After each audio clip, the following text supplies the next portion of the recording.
Hello friends, and welcome to my art studio. Today I'm going to be sharing the story behind my most controversial artwork and also my most famous artwork, ironically. Not something I was expecting, but this is how things played out. So my most famous and controversial artwork was my Legalize Psychedelic poster, and I want to share the story about how it all started. So back in 2020, I was living in Asheville, North Carolina, and I was working quite a bit with plant medicines in a very respectful, ceremonial type of way to explore consciousness. I was working a lot with like DMT and mushrooms, exploring inner realms, you could say, and making a lot of art from it. And it was overall very positive. I feel like I was doing it in a very responsible way. Anyways, I felt very passionate about this movement of legalization towards these plant medicines because I feel that if one is a responsible adult that is well educated and is doing these in a safe setting, they can be extremely beneficial. Now, me advocating for legalization of psychedelics is not in any way equal to me advocating for everybody to do psychedelics. Two completely different things that seem to be one of the major controversies about this poster is people thinking that I'm saying everybody should do psychedelics, which I'm not. There's definitely some people where it's not beneficial, sadly. There's some people with too many mental illnesses and things, even though for some people it can help when worked with professionals or in a very intentional way. It can help with certain mental health illnesses, like mushrooms have been shown to help with depression. It is something that you have to work with very carefully.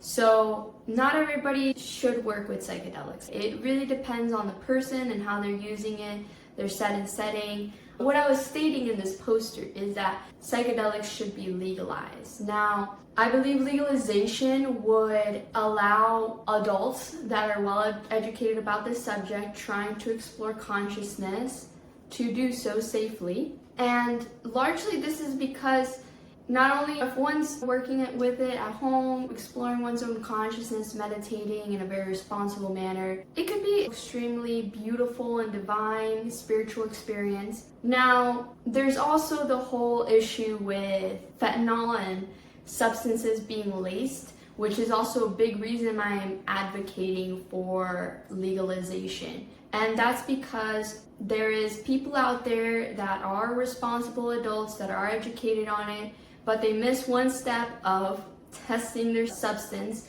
and they end up either having a completely different dose or having something that they weren't expecting in it. And sadly, sometimes that is fentanyl. It's led to a lot of death, including a close friend of mine.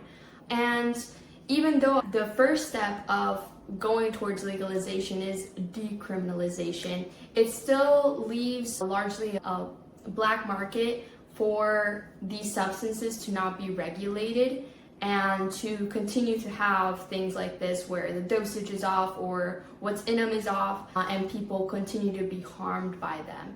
I don't really see the issue with having adults do this, especially when compared to things like tobacco and alcohol, which have been shown scientifically over and over to be extremely harsh on the body in comparison, especially to these substances.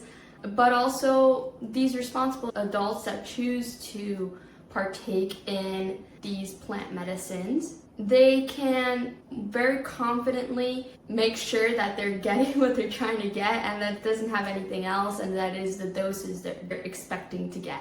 So it makes the whole thing much more safe, and it eliminates that black market where there's a black market of selling substances. There's a lot of violence and just not good stuff. So we would just get rid of all that associated with psychedelics, and it would be ideally regulated so that they're clean.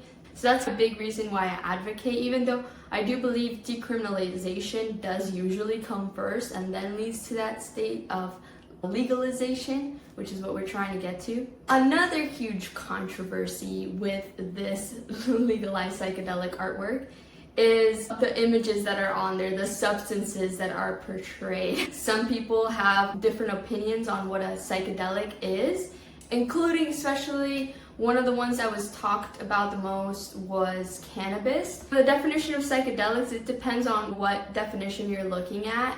Cannabis, when taken, especially orally in high enough doses, can be extremely psychedelic, and it's very different to having a small dose through smoke compared to large doses through edibles. My own experiences have had visuals and everything from cannabis. That's why I included it on there, and I do feel like kind of opened the door for a lot of the other psychedelics later to come through. So it's where we're introducing cannabis is okay. A lot of states are legalizing or decriminalizing, such as here in California where it is you can go to the store and buy it. But it's introducing people to these other substances, not in like I'm not trying to say in a gateway kind of way, but that people used to fear, oh, if we like legalize cannabis, people are gonna go crazy and there's gonna be a bunch of people doing crazy stuff on the streets, and it didn't. And then if you, let's say, next decriminalize and then eventually legalize mushrooms, there's not gonna be a huge difference in society. It's just that people that are doing it can do it safely, aren't going to go to jail for exploring their own consciousness, and hopefully eventually it'll be pretty regulated where it won't have anything else, so it's safe, so we can stop losing so many people to fentanyl and other laced substances. Another one that was very controversial was that included MDMA on there. And again, that's something that some people disagree whether it's a psychedelic or not. In my opinion, these are all just medicines that I've worked with, that I've had very beautiful visionary experiences with, but to each their own opinion. Another thing that was controversial on there was the toad I included, which was supposed to largely signify 5-MeO DMT, which I already included the NN-DMT molecule on there, so I didn't just want to slap on a bunch of molecules because people don't know these molecules a lot by just pure recognition. But I am a huge advocate of protecting the bufalvarius toads and preserving their environment. If anything, their biggest threat is environmental threats. So making sure the toads are safe is super important. But it was more of a way of including the 5-MeO molecule on there without doing another molecule, because I already had the NN-DMT molecule on there. So those are some of the big controversies. This idea came to me when I was at a friend's house and we were making some art together, and we took a little dance break. Started dancing, and all of a sudden I felt like it was something that was missing in the movement. There was this beautiful movement, a lot of people that supported of freeing the medicines, having them be legalized, but there was no coherent image expressing that as far as I knew. So in that moment, it just came to me while I was dancing during that art session break. I was largely indeed inspired by Shepard Fairey and his artworks, especially the Obama Hope poster, which it is a parody of, basically. And I loved how that image that he made became such a strong political poster and united a whole group of people. Not that I'm saying anything about Obama himself, but just I liked what the poster did. I just don't want to get too political with you guys. But after that, I connected that with the Legalize movement and including the US colors and having it be in that posterized manner. If people already were familiar with that style and that image, but this time it was for something else and it had that political poster style, that moment came to me all of a sudden. So I went ahead and I created it. This was pre-AI image generation, so there was absolutely no AI involved. I hand selected all the references and created this sketch, and the final piece, it wasn't done through any auto-generated thing. This was 2020. I believe AI images weren't even much of a thing as far as I knew. So I ended up making this image, and by the way, I wanted to do a little disclaimer. I did research that Shepard Fairey actually enjoys the parodies that have been done about his poster, because I, of course, don't want to offend any other artists. Being an artist myself, I know he dealt with his own copyright issues from the Hope poster, unfortunately. because I guess that photograph of Obama was by a certain photographer and he used it. He ran into some copyright issues. As far as I researched, it seemed to say that the general consensus by him was that it was cool. I really didn't think it was gonna be a huge thing, to be honest. I really do feel like it was just that thing was missing in the collective consciousness. There was the general feeling of that movement, but it was lacking the poster, and all I did was fill that spot and just create the poster that, in a way, I feel like more it just came to me in that moment.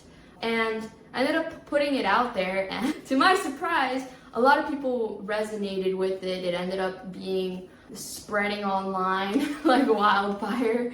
And still, it's 2025 now, I still get photos of people being like, hey, I spotted it in Paris. Hey, I spotted it in New Zealand. I spotted it on a ski lift in Colorado, and all these random places. It gave, I think, a voice to the movement that it needed. My intentions with this poster were to help progress the movement. There was no ill intentions. It was very controversial. There was a lot of online debates that it brought about, but I do think in a way that's positive, because having an artwork that people see and they have nothing to say about it, it causes no reaction, it causes no conversation, versus an artwork that makes people want to start a conversation. I think it's very positive, especially about this subject, where we needed to discuss, okay, what is exactly a psychedelic? What substances fall under this category? Is legalization or decriminalization better? I've started all these very important conversations that I think people needed to have.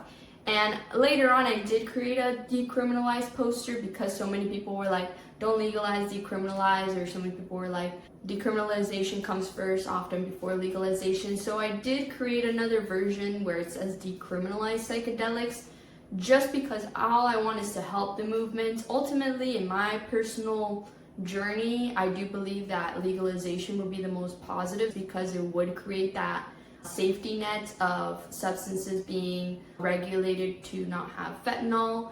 And that's basically how it came about, and I'm happy it sparked so many conversations.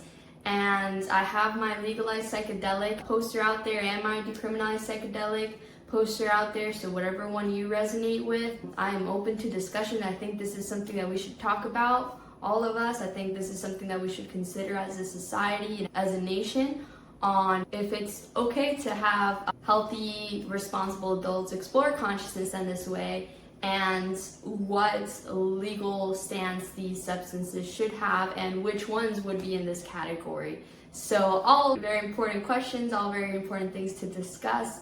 But that's a bit of my story of my most famous and most controversial artwork. Thank you so much for listening, and lots of love to all of you.